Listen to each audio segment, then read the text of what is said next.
Hello, welcome to North Lanarkshire Live. It's day 304 in lockdown.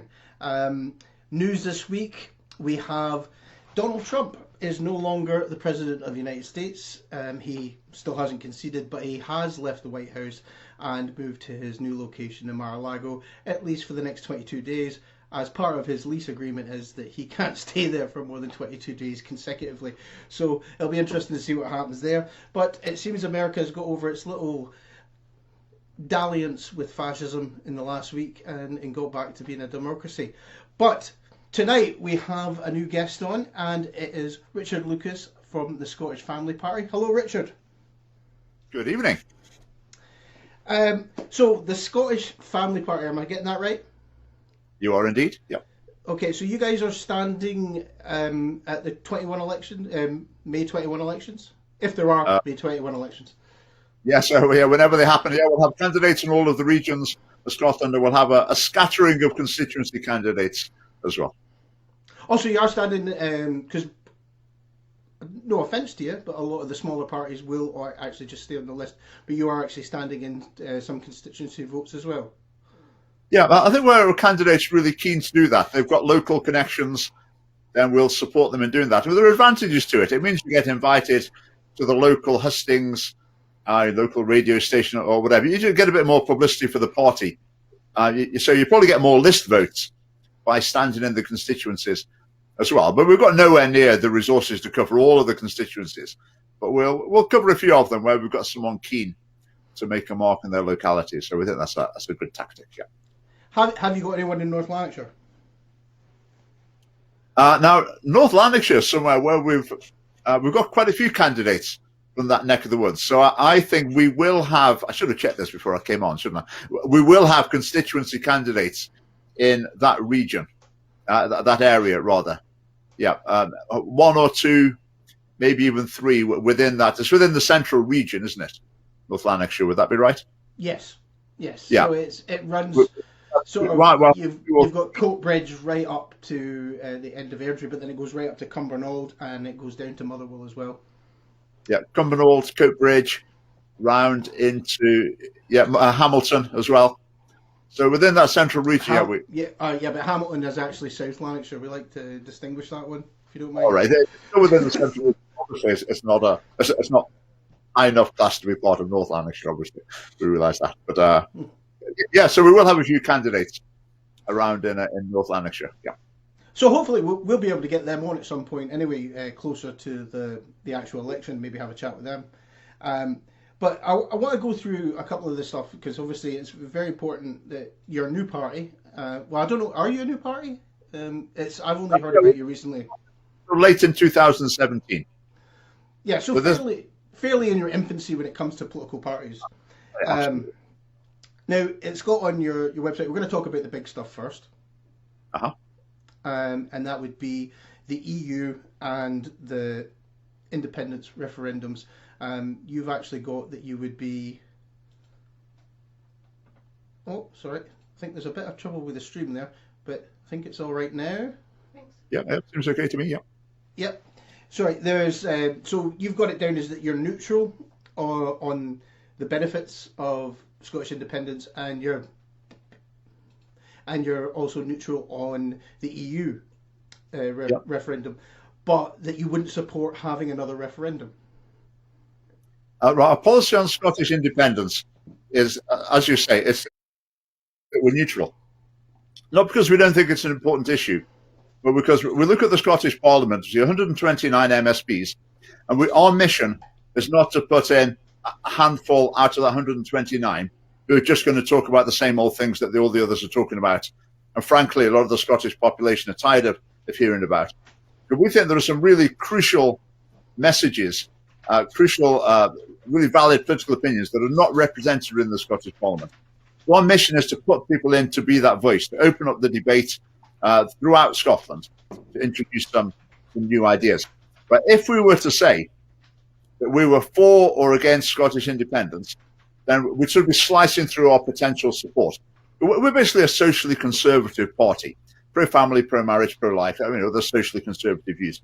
Now, there are enough people in Scotland, more than enough, who agree with us for us to get MSPs elected. I say it might be a long-term process. We won't manage this time. We shall see.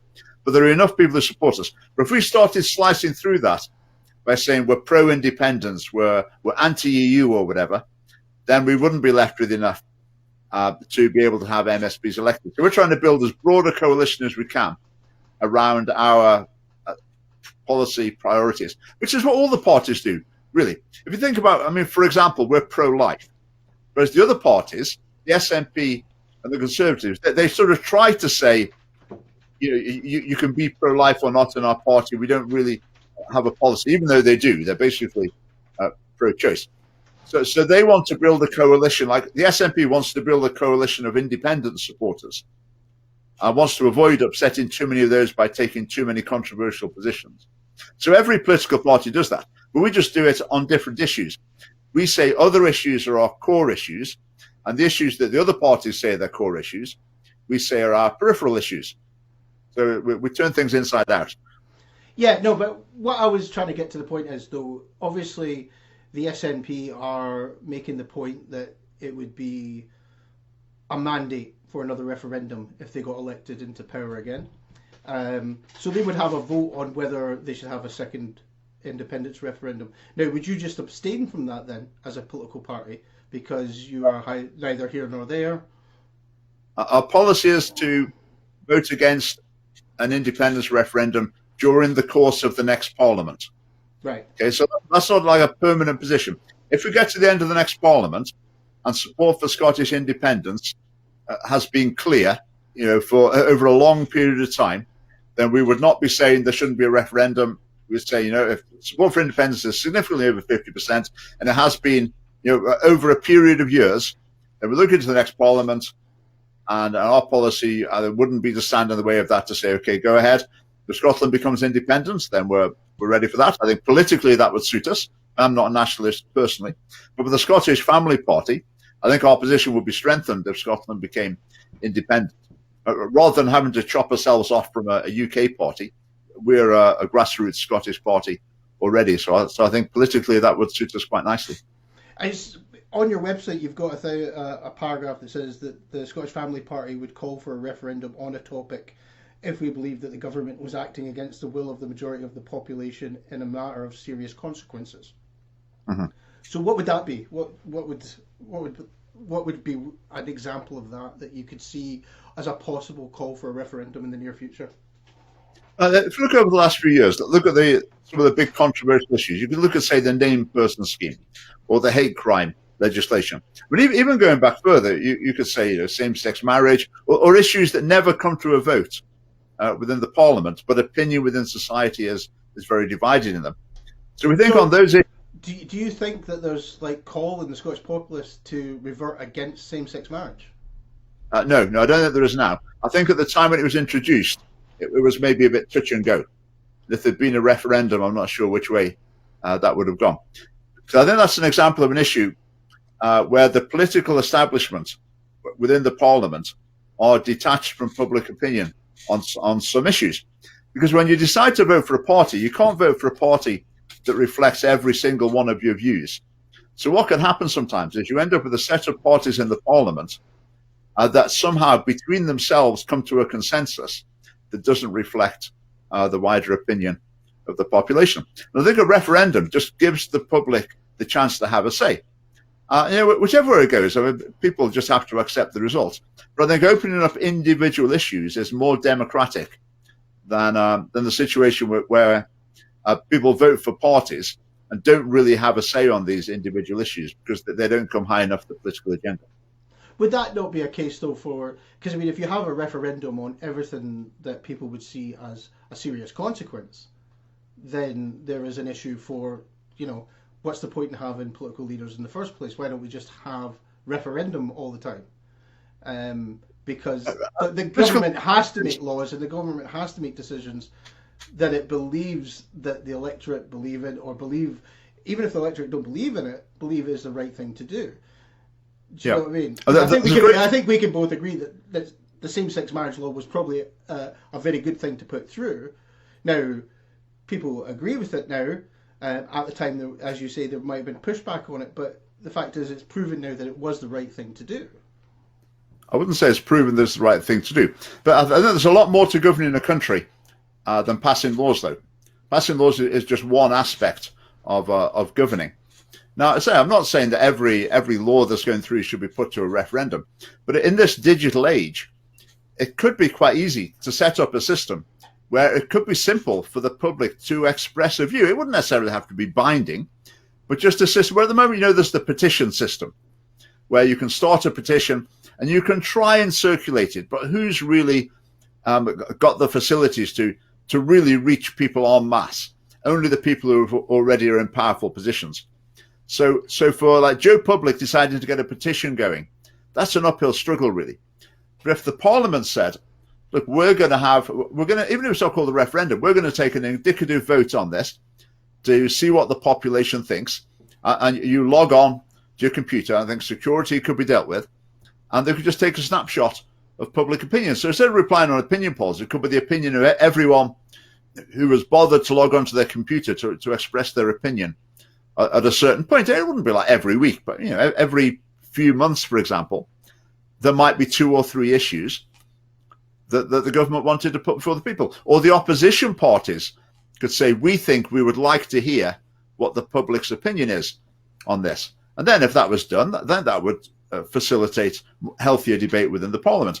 I think debate in the Parliament would be enhanced by them being more aware of the actual views of the public, rather than just hearing from who responds to consultations and what the sock puppet charities say, etc. So I think it would be an enhancement to democracy. Yeah, but again, then if you're making referendums that easy, then independence would be coming up all the time then. And the EU would come up again. Do you know what I mean? It's on the one hand you want to have referendum for topics that you believe in, but then you don't believe that there should be a referendum on things that have shown that digitally or online there is a vast majority, and it's shown in polls that there is a high number of support. Yeah, I'm definitely not saying there should be referenda on the issues that I want there to be referenda on. I'm saying that should be part of the political process for the government and the opposition to see this as a really important part of the process of political debate. In terms of an independence referendum, it's quite normal within nations, within organizations, that a change to the constitution isn't dealt with in the same way as other changes. I mean, a majority vote will pass laws, whatever, but if it comes to a constitutional change, that's a different matter. Because with a law, I mean, you can pass a law 1 year, a couple of years later, they can change their mind and strike it down, and that's all okay. When it comes to the constitution, it's a bigger decision. It's got longer term consequences. It's, to some extent, irreversible. So I think treating an independence, or say EU membership referendum differently, I think is very valid. I think the differences are real. We'll move on, because I would say that every referendum is going to have differences for anyone. There's always going to be someone that's going to be heavily affected by any decision that's made by. It depends how long term they are, though. It depends how long term they are. Yeah, but if there's something that affects a certain individual, it could affect them for the next 50 years. That's what I mean. There's always one person that's going to be affected by any decision you make in government. That's the reason why you can't please everyone, generally. So let's get to the gist of what the Scottish Family Party is about. Is the main thing on your page is supporting family life. So how are you planning to support family life? Yeah, but we think family life is fundamental to a healthy society. And at the moment, the government gives scant, and the opposition parties as well, they give scant attention to trying to support family life. Now, bringing up children is a time of financial pressure, so that's one aspect. We want to provide more support there. The other aspect is stable families are really important to a healthy society. Now, families, marriages, etc., they don't always work out people's hopes. I mean, that's inevitable. It's just part of human nature. But there are steps the government could take to encourage and facilitate more stable family life. And the impact of that would be huge. There's a whole range of problems, virtually any social problem you can think about in Scotland. It would be ameliorated by enhanced family stability. And yet the government and the opposition parties, they won't begin to look at that. They always focus on picking up the pieces, but they won't pay attention to trying to help solve the problem at a source, which is family instability. And the central means of promoting family instability within our policies is by promoting marriage. there's a mountain of evidence showing that where couples marry, their relationship in the future is a lot more stable. And that's hugely beneficial to the couple, massively beneficial to the children, and secondarily as well, it's hugely beneficial to the state because it avoids a lot of problems in the future. So how would you encourage that then? How do you encourage stable family life? Right, I think promoting marriage can be done in three ways. It can be done through the education system. So you can present to young people in schools the philosophy of marriage. Because I think at the moment, the curriculum doesn't cover it all. It doesn't explain about why marriage is important and why it works and how it works. It doesn't give any statistics relating to it. So just so we can get clear up, because I live with my partner. Why is marriage important? Because there's overwhelming evidence that it leads on average to much more stable relationships. But is that just with people that have children? No, that's with all couples. So where are you getting these stats from? The stats, it's the picture worldwide. There's a mountain of evidence for it worldwide. Now you might like me to say, oh, there was a study done in such and such a place, but that would be bad evidence. Yeah. When you're looking at these issues, you shouldn't come up with, oh, we've got the single study. It's not a single study. It's one of the most stark facts from the whole of social science. Look at any statistics from anywhere in the world, and you'll see the differences are massive. But I mean, the chance of like a child growing up with their mum and dad are far, far higher if the mum and dad are married. Far higher. And that's a very important thing. But I think that's where you have to start looking at society as a whole. Before, the society was less accepting of different people. And I mean, if we start throwing stats about people that don't get married and never get divorced, that's sorry, that was poor taste to say that one. But there is the thing though that gay marriage now, or same-sex marriage, is now a lot more accepted than it was before. Having a gay parent or a homosexual parent is becoming much more accepted in society. So society's changing to accept the changes within. Having parents that aren't married, that are divorced, that is becoming much more accepted in society. People aren't referred to as bastards in a derogatory manner now when someone is born out of wedlock. Mm-hmm. We have moved on as a society and become more accepting to what is not the atypical Western Christian definition of marriage. Yeah, and the consequence of that is rampant family breakdown, chronic social problems, and scores of multiple thousands and thousands of children suffering harms as a result. Now, you might regard this openness and acceptance as more important than the negative effects on children and wider society and adults. So you might think acceptance is your primary measure. If we're more accepting, that's good. I don't think that. My primary measure is what's good for children, what's good for adults, what's good for society. And I think it's a pretty clear, blatantly clear from the evidence that what's better is a culture of marriage that leads to family stability. So again, that would be against same-sex marriage as well, though. You're not including same-sex marriage in marriage, then. That's not relevant to what I was saying there. No, because you've got. We can talk about that. We can move on to that if you like. Yeah, but it's a case of marriage being promoted. So, do you promote marriage for same-sex couples? Because obviously, same-sex couples could have a child through donors. They could have a child through adoption. There's very different roads to developing the family structure where you have two parents, and that's the more important thing, to have two parents than it is rather than to have, this parent has to be this sex, this parent has to be this sex. Well, how do you know that? No, I'm asking you the question. Is that what you're saying? You have to have. Right. My view on that is that same-sex parenting is not ideal. The ideal is for children to be brought up by their biological mother and father. Again, that mountain of evidence supports that. It's not politically correct, but it's just the facts. So if your priority is the well-being of children, then the policy should be geared towards maximizing the number of children who are brought up by their biological parents. Obviously, you say that sometimes that's not possible for various reasons, but if you can maximize that, then that maximizes the well-being and development of children. That helps to alleviate a whole host of social ills within society. Now, there's about 16,000 children in Scotland that are under care, so without their parents at the moment. So where would you stand on what happens to those children? Do they, because they wouldn't be brought up by the if a child's an orphan, they can't be brought up by the biological parent. So what's the best option for them? Do you prioritise that you have to be raised by heterosexual couples?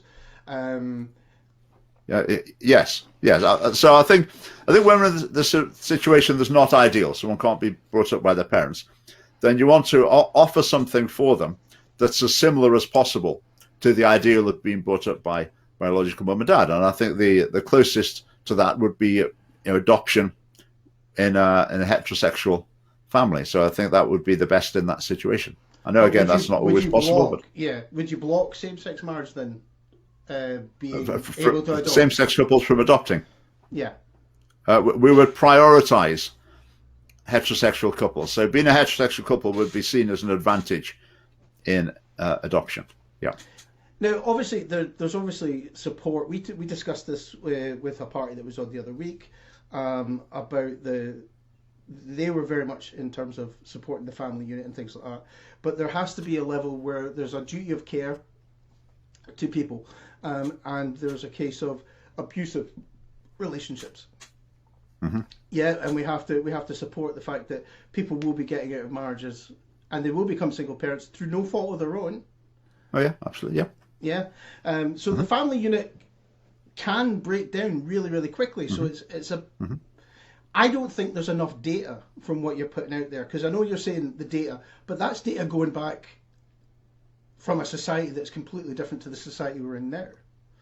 Do you know what I mean? It's society's changing. It's current. It's current.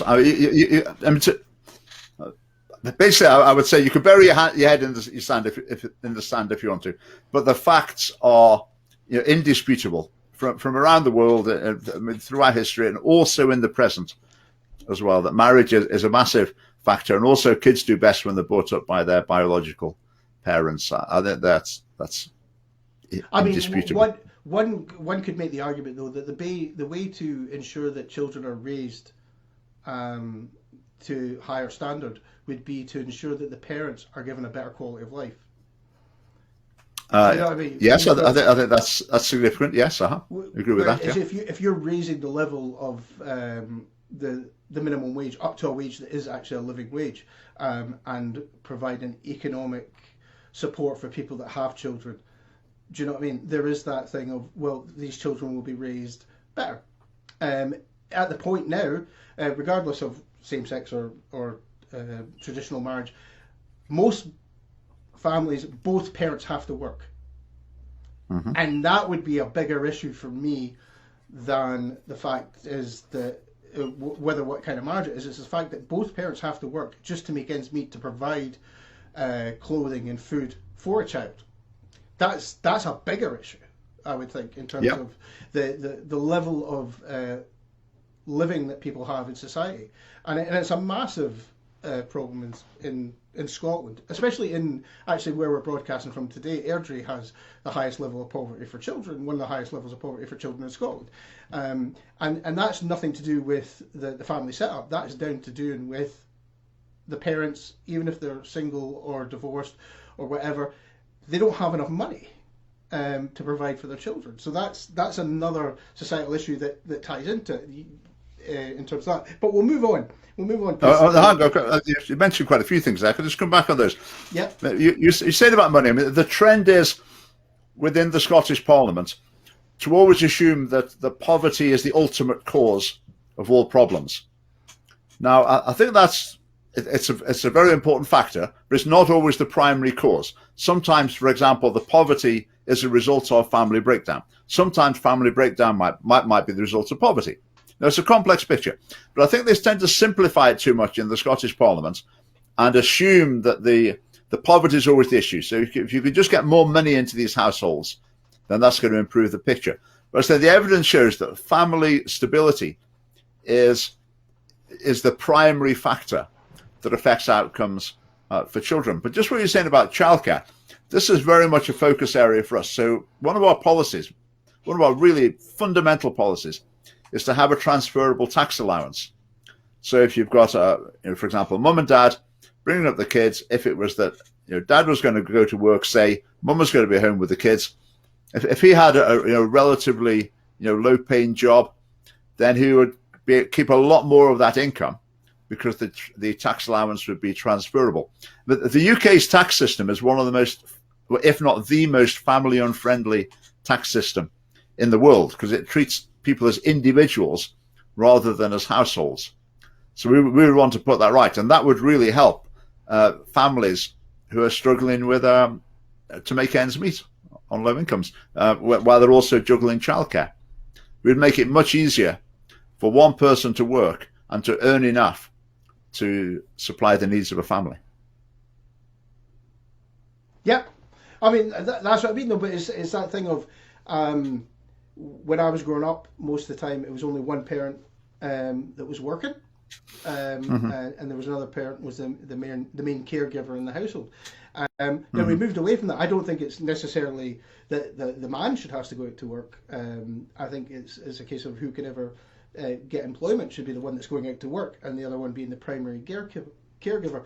But the fact is though that very few people can afford to have one income coming into the household. And that's the issue. And you're talking about people that are on such a low bracket that they're not really paying any tax anyway, because the minimum wage is so low.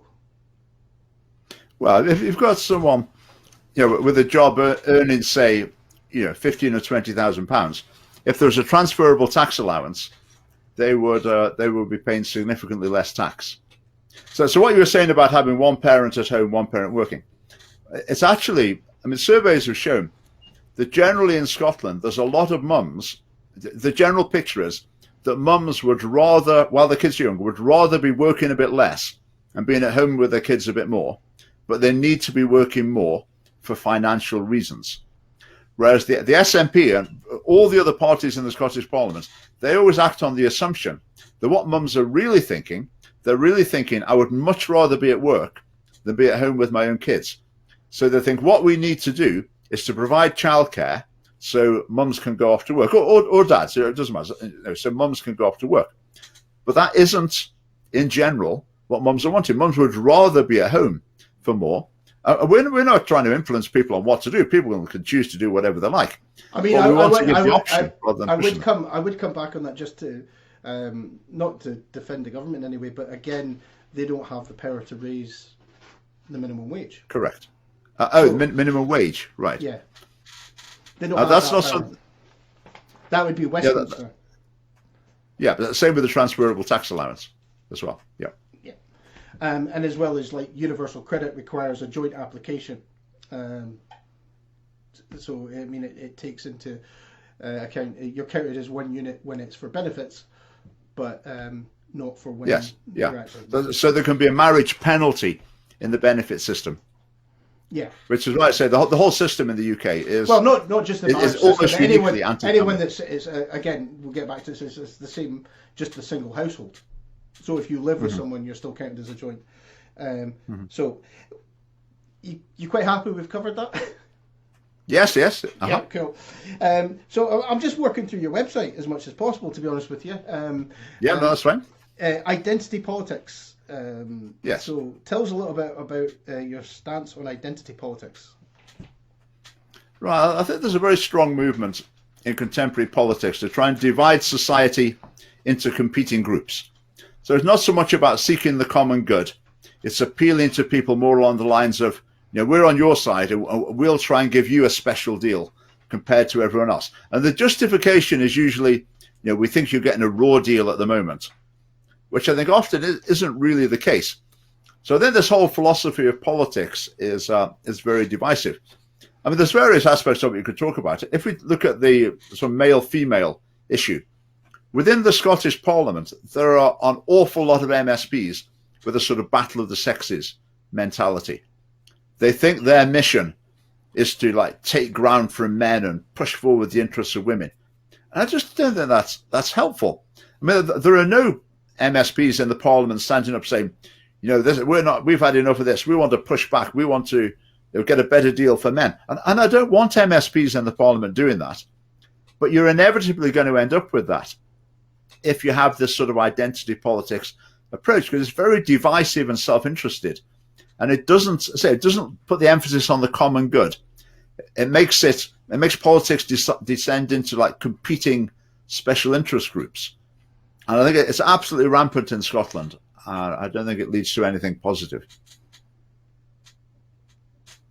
Yeah, no, it comes down to this thing of positive action, where there are parts of society that are underrepresented.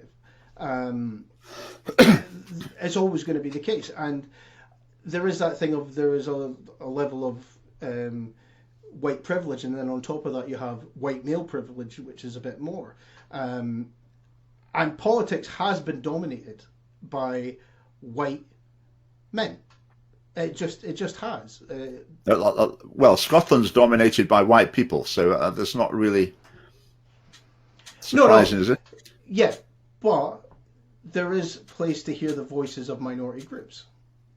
But the thing with that is, if you want to hear the voice of minority groups, that's assuming that someone of a different race is so different from, for example, me, that I can't represent their interests. It's also assuming that their interests are like really, really different from mine. So they want different things in life. But I don't really think that's the case. Just going back to what you're saying about males being in politics, I think the reason for that is basically there's a natural difference between men and women on average. And men tend to be, on average, more career-focused. They're more drawn towards public life. And on average, men tend to be more interested in politics, which leads to more men being politicians. I don't think there's anything sinister about that. It's not a problem that needs solving. It's just men and women on average tend to make different choices. And I'm fine with that. I'm not saying to women, come on, get more of you be MSPs. It's not good enough that you want to do these other things. You should want to be an MSP. And I'm not saying to men they shouldn't want to do that. I just say let people choose what they want to do. I think that's a fairly outdated belief system that men are more career focused. I would. Well, it's just a fact. It's just look at research. Yeah, but that's because we are still in our infancy. Where it's not that long ago that women didn't have the vote. Do you know what I mean? We're still coming out of equal pay. We're still coming out of all these issues where women's rights have been trampled on. Equal pay again. I think there's no issue there. There's no problem to solve there. Because men and women tend to choose different courses. They tend to choose different professions. They tend to have different degrees of ambition. They tend to have different degrees of willingness to move around the country with their job, different degrees of willingness to take up dangerous or dirty jobs.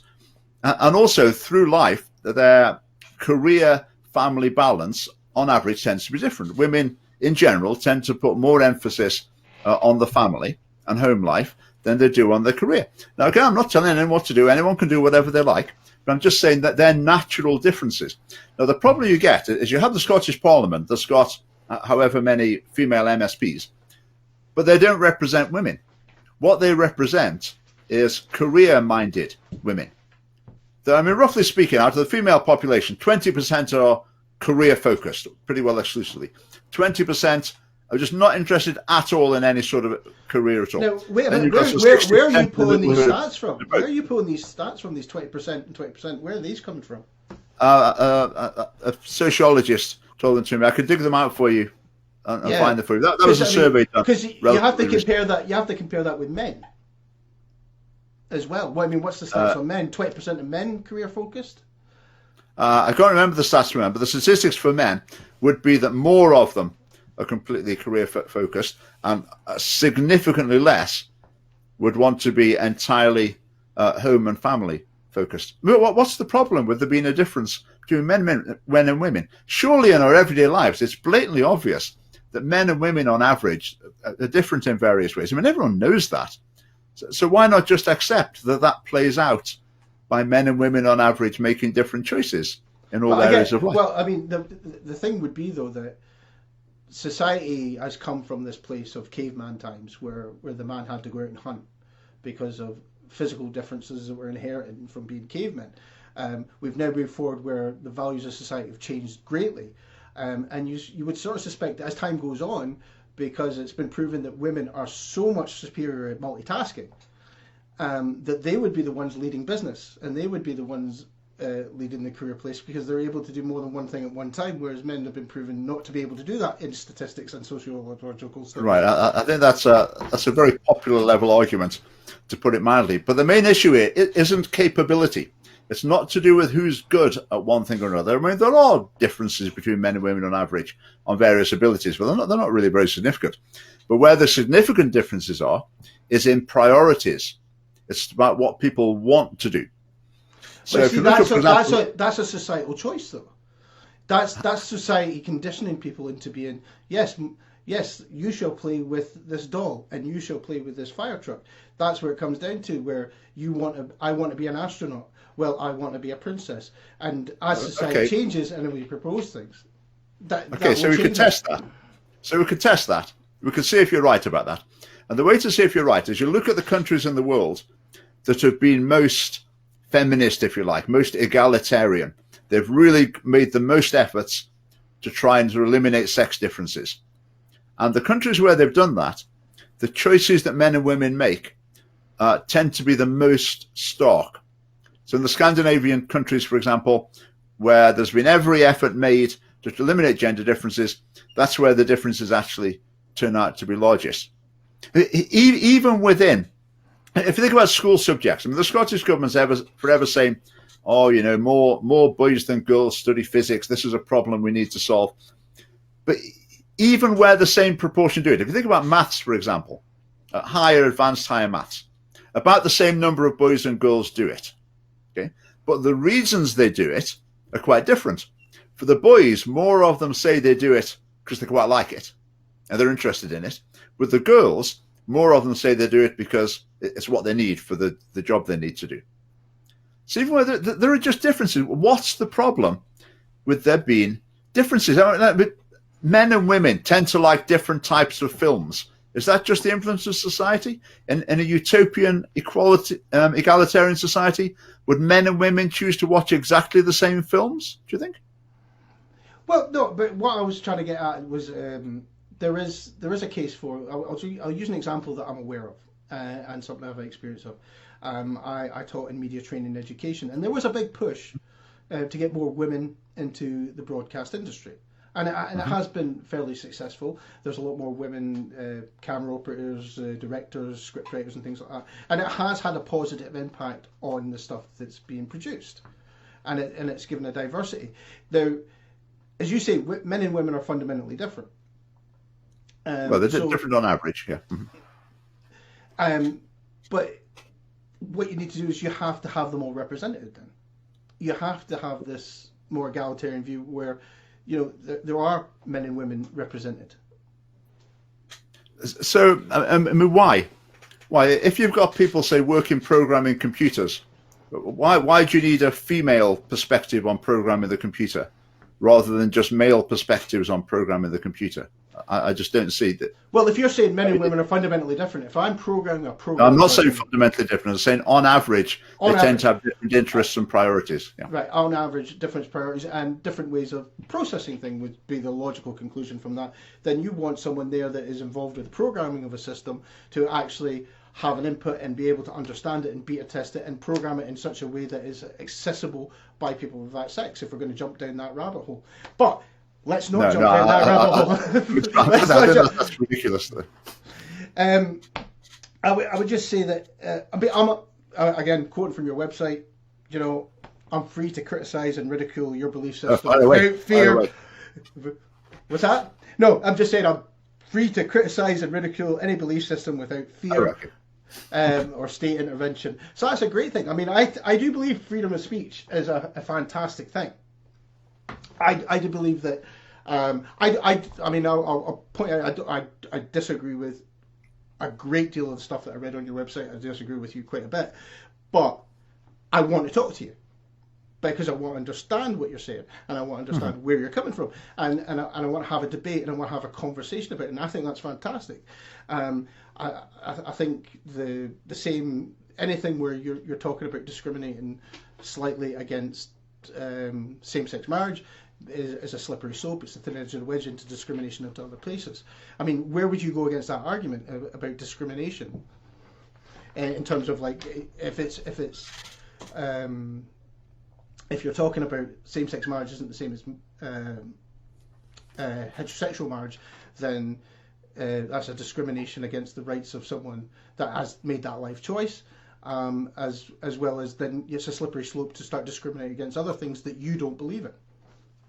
Right, I didn't actually say anything about same-sex marriage. The Scottish Family Party doesn't have a policy on same-sex marriage. I said that we believe that same-sex parenting is not ideal. Some people would regard that as discriminatory, by which they mean you're making a distinction there without any good reason. But our response obviously is, but there is a good reason. Now, you're saying there's a slippery slope. Okay, what do you think might be the next step on the slippery slope? I know you don't have steps on slopes. What would be the next stage down the slippery slope then, do you think? Well, if you don't agree with someone's life choices in terms of their sexuality, in terms of thinking that's a stable place for children to be raised in, then it's a case of, well, what about this person's religious views? This person is being brought up with. So you think I might start saying it's not ideal for for a child to be brought up with parents with certain religious views? I'm not saying that's what you're saying. I'm saying it's a slippery slope where you open the door to that sort of thing. Do you believe that? Do you believe that? I think it can open that conversation, which I don't want to be seen open ever again. Okay, let's imagine that we've got some parents who've got the most hardline fundamentalist Christian beliefs you can imagine. Yeah. Do you think that's healthy for the children? Are you happy with that? Again, it's their child. Is it my responsibility to, again, you want to put things back down to having diverse family life and, non-interference from the state. Now, if a family is, well, Scientologists have children all the time, raise their children all the time, and they're Scientologists. And I think, it's one of the religions that's exempt from discrimination against for various reasons. Uh-huh. So, but okay, let's try another one. Let's say we've got a really extreme fundamentalist Muslim family who believe in, jihad, violent uprising against the West, a death penalty for defaming Muhammad, etc. The whole range of those things. I'm not saying that there's many Muslims who believe that, but there are some in the world who have those views. So if they were bringing up a child with those views, do you think that's ideal? The ideal family setup? I think it's their right as parents to educate their child the way they want to. Now, it's a discernment thing of where it's like, what about Jews then? They should be like Jews raise families. Do you know what I mean? And that's the point. Do you know what I mean? Well, the thing, I think with my example there about the Islamic extremism, I don't think you're really saying what you think. I think what you're really thinking is, no, I think in that case, that's not really good for a child to be brought up. With those views. They're not my child. And I will have the argument with the child when that child is an adult.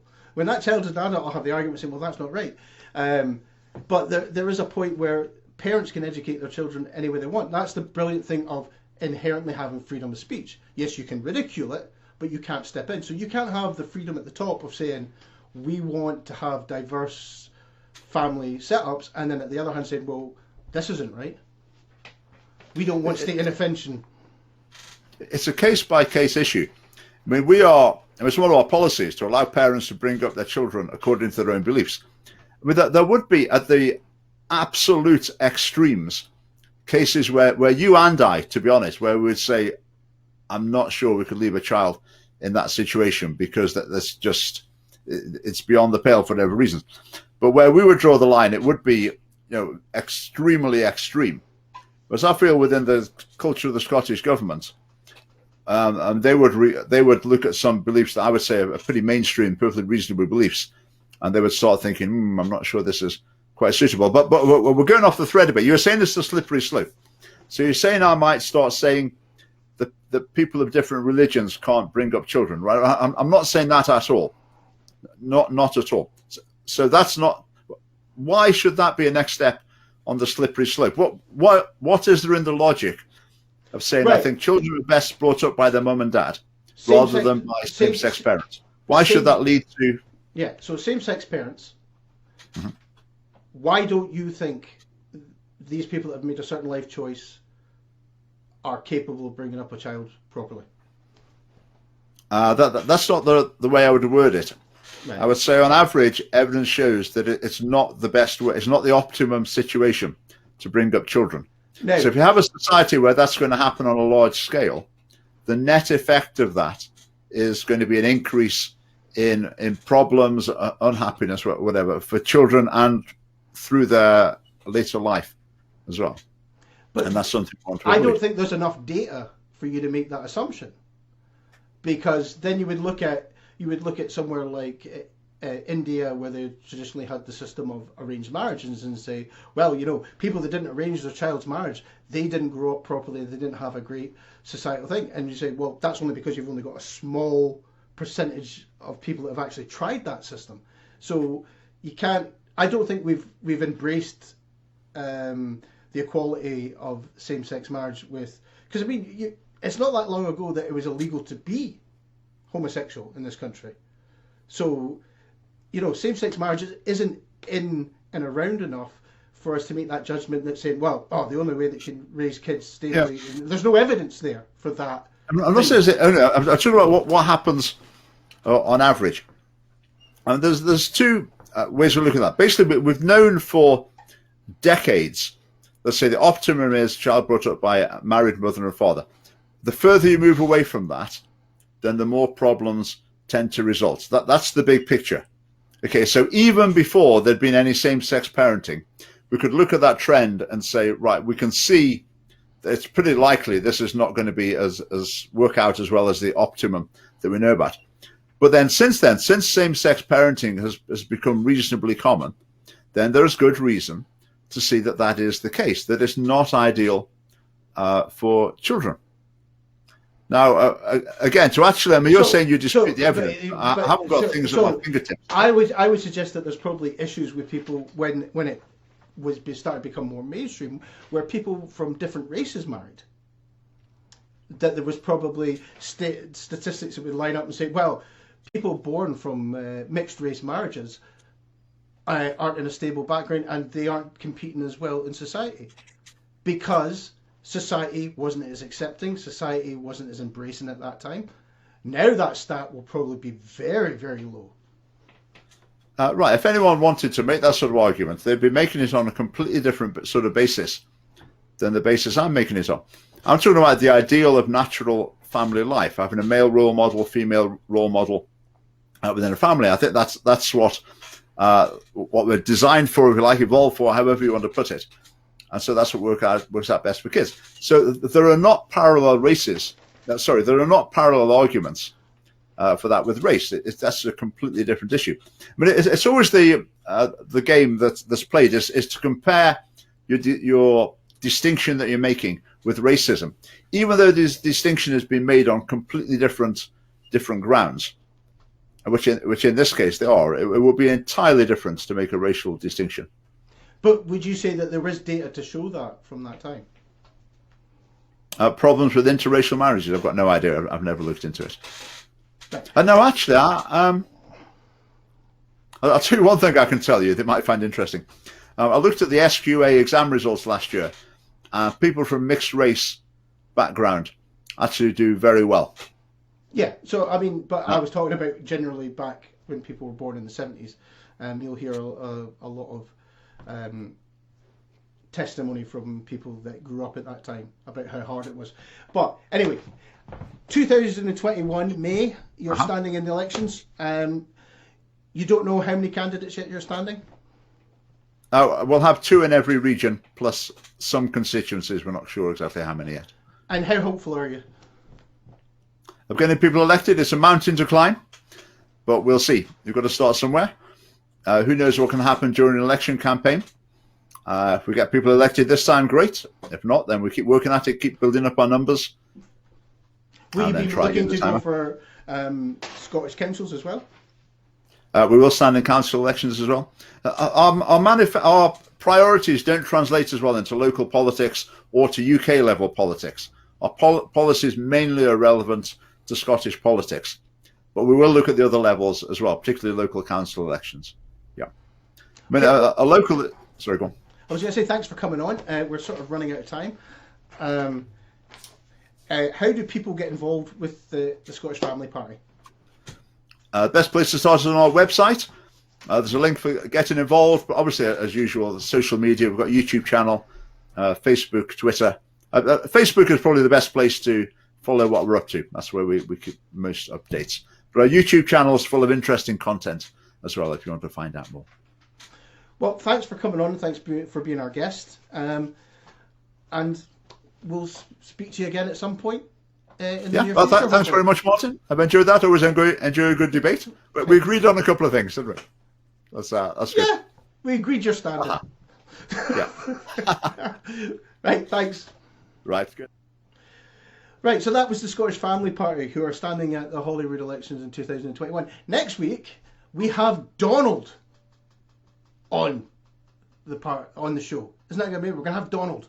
No, unfortunately, it's not that Donald. He's too busy playing golf in Florida. No, we have a representative from UKIP. So UKIP's on next week, so that should, again, be a very good back and forth, and they'll obviously be standing at Holyrood 2021. But until then, I will say good night.